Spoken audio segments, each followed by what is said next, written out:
ನಮಸ್ಕಾರ, news 18 digital ಕಂಟೆಂಟ್ಗೆ ಸ್ವಾಗತ. ನಾನು ಗೀತಾ ಹಾಸನ್. ಪುಷ್ಪ ಸಿನಿಮಾದ ಪುಷ್ಪ ಪಾರ್ಟ್ 2 ನ ಹಾಡು ರಿಲೀಸ್ ಆಗಿದೆ. ಅದರಲ್ಲೂ ಟೈಟಲ್ ಟ್ರ್ಯಾಕ್ ರಿಲೀಸ್ ಆಗಿದೆ. ದೇವಿಶ್ರೀ ಪ್ರಸಾದ್ ರವರ ಮ್ಯೂಸಿಕ್ ಅಂತೂ ಈಗ ಇಡೀ ಇಂಡಿಯಾದಾದ್ಯಂತ ಒಂದ್ ರೀತಿ ಬ್ಯಾಂಗ್ ಮಾಡ್ತಿದ್ದೆ ಅಂತಾನೆ ಹೇಳ್ಬೋದು. ಕನ್ನಡ, ತಮಿಳ್, ತೆಲುಗು, ಮಲಯಾಳಂ ಹಾಗೆ ಹಿಂದಿ ಭಾಷೆಯಲ್ಲಿ ರಿಲೀಸ್ ಆಗಿರುವಂತಹ ಪುಷ್ಪ ಸಿನಿಮಾದ ಈ ಹಾಡು ಒಂದ್ ರೀತಿ ಸ್ಪೆಷಲ್ ಅಂತಾನೆ ಹೇಳ್ಬೋದು. ಯಾಕಂತ ಹೇಳಿದ್ರೆ ಅದರದೇ ಆದಂತಹ ಒಂದು ಹುಕ್ ಸ್ಟೆಪ್ ಇದೆ. ಜೊತೆಗೆ ಆ ಒಂದು ಅಲ್ಲು ಅರ್ಜುನ್ ರವರ ಸ್ಟೈಲ್ ಇದೆಯಲ್ಲ, ಅದನ್ನ ಎಲ್ಲರೂ ಕೂಡ ಫಾಲೋ ಮಾಡೋದಕ್ಕೆ ಶುರು ಮಾಡಿದ್ದಾರೆ. ಅಂಡ್ ಈ ಒಂದು ಸಿನಿಮಾದ ಸಾಂಗ್ ಬಿಡುಗಡೆ ಆಗಿದ್ದಾಗಿದೆ. ಅಂಡ್ ಕನ್ನಡದಲ್ಲೂ ಕೂಡ ಬಂದಿದೆ.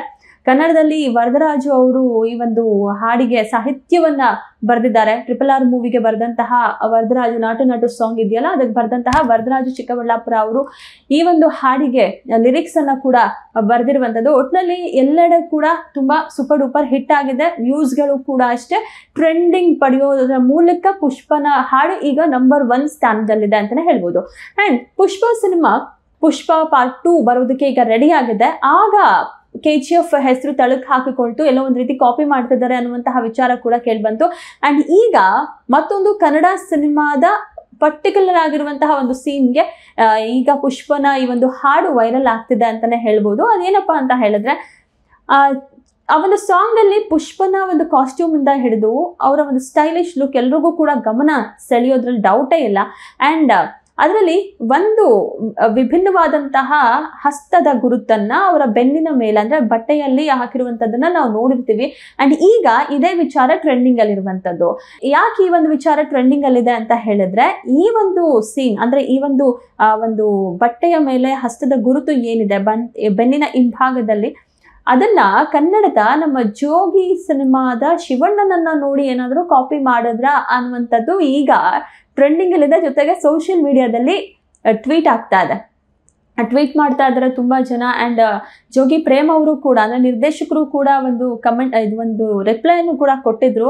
ಇದನ್ನ ಕೊಲಾಜ್ ಮಾಡಿ ಅಂದ್ರೆ ಶಿವಣ್ಣನ ಒಂದು ಫೋಟೋ ಜೊತೆಗೆ ಪುಷ್ಪರಾಜನ ಒಂದು ಫೋಟೋವನ್ನ ಕೊಲಾಜ್ ಮಾಡಿ ಕೊಟ್ಟಾಗ ಅವರು ಕೂಡ ಧನ್ಯವಾದವನ್ನ ಕೂಡ ಅರ್ಪಿಸಿದ್ರು. ಅಂಡ್ ಹೊಡಿಮಗ ಹಾಡಿದೆಯಲ್ಲ ಜೋಗಿ ಸಿನಿಮಾದಲ್ಲಿ, ಆ ಒಂದು ಹಾಡಿನಲ್ಲಿ ಈ ಒಂದು ರೀತಿಯ ಬಟ್ಟೆನ ಅಂದ್ರೆ ಶಿವಣ್ಣ ಅವರು ಒಂದು ವೈಟ್ ಕಲರ್ ಸ್ವೆಟ್ ಶರ್ಟ್ ತರ ಹಾಕೊಂಡಿರ್ತಾರೆ. ಅದರಲ್ಲಿ ಅವರ ಎಡಭಾಗದಲ್ಲಿ ಆ ಒಂದು ಬಟ್ಟೆಯ ಮೇಲೆ ಹಸ್ತದ ಗುರುತು ಬಂದಿರುತ್ತೆ. ಸೊ ಆ ರೀತಿಯ ಒಂದು ಡಿಸೈನ್ ಅನ್ನ ಕಾಸ್ಟ್ಯೂಮ್ ಡಿಸೈನ್ ಮಾಡಲಾಗಿತ್ತು.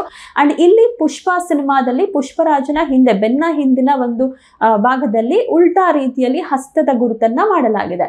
ಸೊ ಎಲ್ಲರೂ ಕೂಡ ಇವಾಗ ಹೇಳ್ತಿರೋದು ಒಂದೇ, ಯಾರೇ ಸ್ಟಾರ್ ಸಿನಿಮಾ ಆದ್ರೂ ಕೂಡ ಎಂಥವ್ರು ಏನೇನೋ ಹೊಸ ಪ್ರಯೋಗಗಳು ಎಕ್ಸ್ಪೆರಿಮೆಂಟ್ ನ ಮಾಡೋದಕ್ಕೆ ಬಂದರೂ ಕೂಡ ನಮ್ಮ ಶಿವಣ್ಣನ್ನೇ ಒಂದ್ ರೀತಿ ಒರಿಜಿನಲ್ ಲೀಡರ್ ಅನ್ನುವಂತಹ ರೀತಿಯಲ್ಲಿ ಅಂದ್ರೆ ಈ ಒಂದು ಲೆಜೆಂಡ್ ನ ಎಲ್ಲರೂ ಕೂಡ ಕಾಪಿ ಮಾಡಲೇಬೇಕು, ಅದು ಗೊತ್ತಿದ್ದೋ ಗೊತ್ತಿಲ್ಲದೇನೋ ಅನ್ನುವಂತಹ ವಿಚಾರ ಈಗ ಚರ್ಚೆ ಆಗ್ತಿದೆ.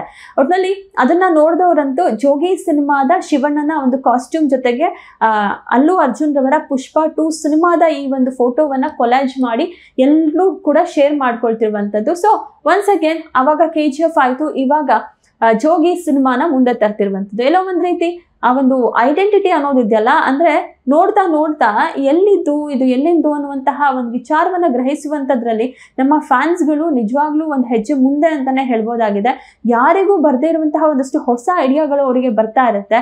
ಅಂಡ್ ಯಾವುದೋ ಮೂವಿಯಲ್ಲಿ ನಾವು ಇದನ್ನ ನೋಡಿದ್ವಲ್ಲ ಅನ್ನುವಂತಹ ರೀತಿಯಲ್ಲಿ ಕೆದಕೋಕು ಕೂಡ ಶುರು ಮಾಡ್ತಾರೆ. ಸೊ ಅಂಥದ್ದೇ ಒಂದು ನಿನ್ನೆ ಆ ಸಾಂಗ್ ರಿಲೀಸ್ ಆಗಿ 2 ಗಂಟೆ ಒಳಗೆ ನಮ್ಮ ಜೋಗಿ ಸಿನಿಮಾದ ಶಿವಣ್ಣನ ಒಂದು ಕಾಸ್ಟ್ಯೂಮ್ ಜೊತೆಗೆ ಅಲ್ಲು ಅರ್ಜುನ್ ಅವರ ಪುಷ್ಪ 2 ಸಿನಿಮಾದ ಒಂದು ಕಾಸ್ಟ್ಯೂಮ್ನ ಎರಡನ್ನೂ ಕೊಲಾಜ್ ಮಾಡಿ ಆಲ್ರೆಡಿ ಸೋಷಿಯಲ್ ಮೀಡಿಯಾದಲ್ಲಿ ಹಾರಿಬಿಟ್ಟಿದ್ದಾರೆ.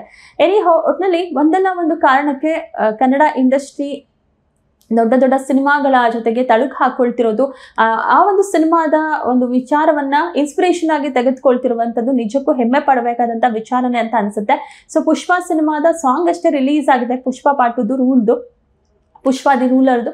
ಇನ್ನು ಮುಂದಿನ ದಿನದಲ್ಲಿ ಸಿನಿಮಾ ರಿಲೀಸ್ ಆದಾಗ ಯಾವ್ಯಾವ ವಿಚಾರಗಳನ್ನ ಯಾವ್ಯಾವ ರೀತಿ ಟ್ರೋಲ್ ಮಾಡ್ತಾರೆ, ಸುದ್ದಿ ಮಾಡ್ತಾರೆ ಅನ್ನೋದನ್ನ ಕಾದು ನೋಡ್ಬೇಕಾಗಿದೆ. ಇದಾಗಿದೆ ಈ ಹೊತ್ತಿನ ವಿಶೇಷ. ನೋಡ್ತಾ ಇರಿ ನ್ಯೂಸ್ 18 ಕನ್ನಡ, ಜಾಲ ನಮ್ಮದು, ಬಲ ನಮ್ಮದು.